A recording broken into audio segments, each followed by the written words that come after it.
Tracy Lawrence on Q94.1. Good Monday morning to you. Very happy to have in the studio with us this morning Mr. Joe Lane and Mr. David Worthington. So glad to have you with us this morning, gentlemen. And y'all are planning a great event once again, the Run for the Red, White, and Blue. And this is a fundraiser for the Chennault Aviation and Military Museum. Correct? That's it. All right. Absolutely. Wonderful. And so, Joe, tell us a little bit about what the run's all about, and if folks want to get involved, how they can do that. This is our 11th annual Run for the Red, White, and Blue, and we've been very fortunate that we've grown into the largest walk-run Memorial Day observance in Northeast Louisiana. It's a 5K walk-run or a 1K walk, whichever a person would like to do. It's a wonderful course. It's a course where a very elite runner could come and have a great race. It's also set up for families. If the longest run you've done lately is run out or walked out to the mailbox, you can come and be a part of the walk there. It's family oriented as well. So it's a wonderful way to, as far as going out and getting some exercise and that sort of thing. But Doug, in addition to that, it's a Memorial Day observance. We have patriotic music, we have the color guard, we have a presentation of the different branches of the service, we have taps.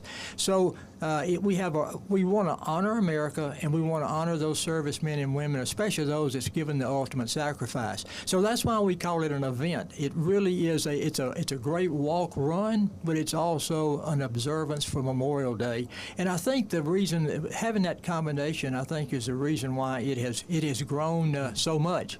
And so I know a lot of your listeners would like to come be a part. So how can they do that? You can go to the Chennault Museum homepage. Just scroll down, click and register for the event through noon on Friday. Of course, Ruston's a little ways away, but you can also drive to the museum this week and do it. If you don't do either of those things, come out on May the 27th, that's Saturday. We start at 8 o'clock with the firing of a cannon. And come early, though, and register on that, on the race day itself. But we kind of challenge folks. We would love for you to do something different. Come and be with us and have a little exercise and really have a chance to honor America and observe Memorial Day. Fantastic. That sounds good. And Mr. David, tell us where does the run take place? It takes place actually at the museum itself. It begins at the museum and it ends at the museum. Well, and for those over here in the kind of the western part of our listening area, now when we talk about 5K runs and walks over here, we're talking about up and down hills over here. But when you get over into the Monroe area, over near the museum, that's flat land over there. That makes it a little bit easier. Right. It's a fast course. It is a easy course. It's an outback course. Okay. And it's near the Monroe Airport. So it's just a great place to be. And this is something that anyone can do. And as you pointed out, it's a 5K, but there's also an option for a 1K for families that may have little ones that want to participate and that sort of thing. And, those of you that are watching the stream here, the two gentlemen that are with me here are seasoned individuals. Is that a good way of putting that, Mr. Joe? Thank you, Doug. Thank you. So they are seasoned gentlemen, and so anybody can do this. I mean, you guys have been running for a long time. We have, but I like the fact that you stressed we have people 6 or 7 years old that do it. We have people well into their 80s, and so we want to make sure that folks know. We want you to be comfortable and come out and if you want to do the short walk, that would be great. The longer one, either one, but you're right. It's for everyone, and I'd love for David to tell everybody about the Flags of Freedom, how you end up it's a very inspiring thing. David? Well, the last 100 yards, or really the last quarter mile, both sides of the road are lined with flags that are on sticks that are about 3 feet high. And the road is just beautiful. And as they come to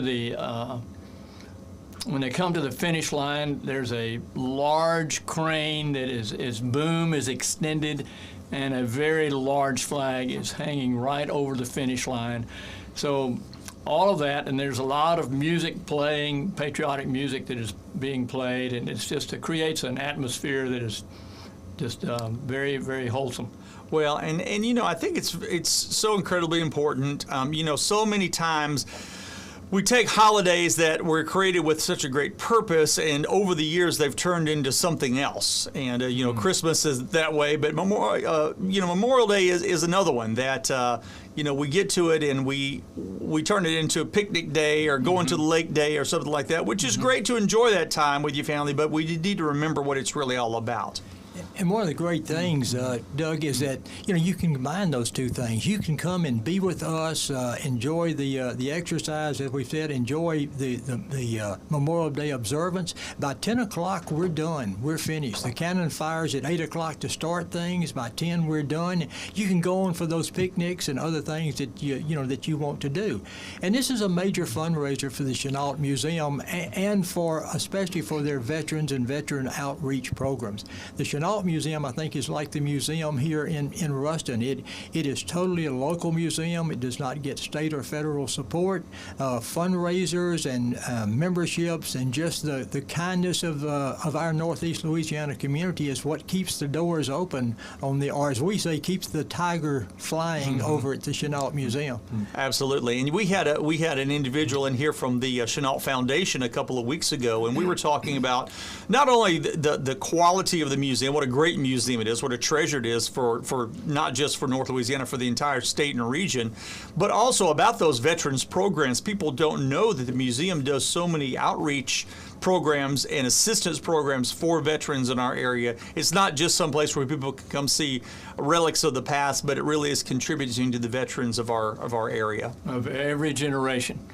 And I have enjoyed conversations with so many of those veterans. It is so cool to encounter a lot of the young veterans that are coming back from places where we've been engaged. Absolutely, and they need a lot of assistance. Some of them need a considerable amount of assistance that, unfortunately, sometimes our government makes it really complicated for them to get the assistance they need, and I think that these local organizations really help them to navigate that bureaucracy and get what they need. The museum has a Disabled American Veterans branch, or that may not be the right word, at the museum. It's General Claire Chennault number such and such. I don't have that on the top of my head. But they have literally recovered millions of dollars worth of benefits for veterans that they would not have gotten.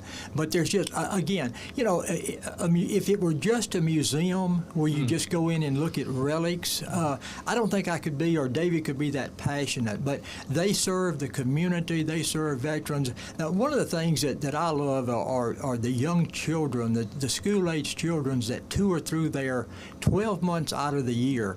And, they get to find out two things. Number one, that heroes don't wear capes. They wear camouflage. And the second thing they get to find out is, those pictures that they look at and those stories that they hear, that could be their story in a few years. And, they've got to step up and do the things to maintain the freedom of our nation. And they may be called upon doing what these folks did. Absolutely. Absolutely. I have a nephew that's a Green Beret currently and out serving. So, it hits home. It really does. So let's hit the details once again. A great event where people can come, participate, celebrate a great Veterans Memorial Day event, and also make a contribution through their participation to the Chennault Aviation and Military Museum. Let's hit the details once again here. The name of the event is the Run for the Red, White, and Blue. That's correct.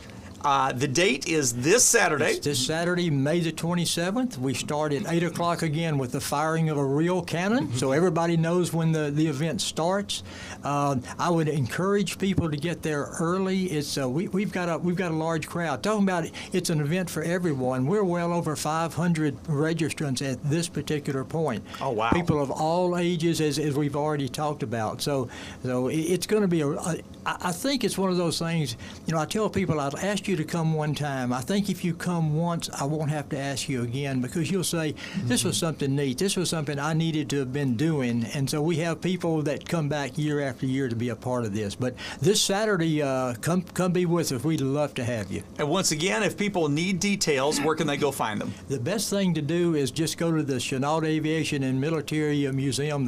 Just click on it, the home page. You have the information information there. You can register right there and take care of everything in one click. And folks, always, if you need additional information, you can give us a call here, 255-7941, and we'll give you all the information you need for this great event. Once again, the run for the red, white, and blue for the Chennault Aviation and Military Museum. Doug, thank you so much for having these seasoned folks on here with you this morning. Great folks. Joe Lane and David Worthington, thank you for being with us, gentlemen, this morning. Look forward to this great event coming up this Saturday. It's the run for the red, white,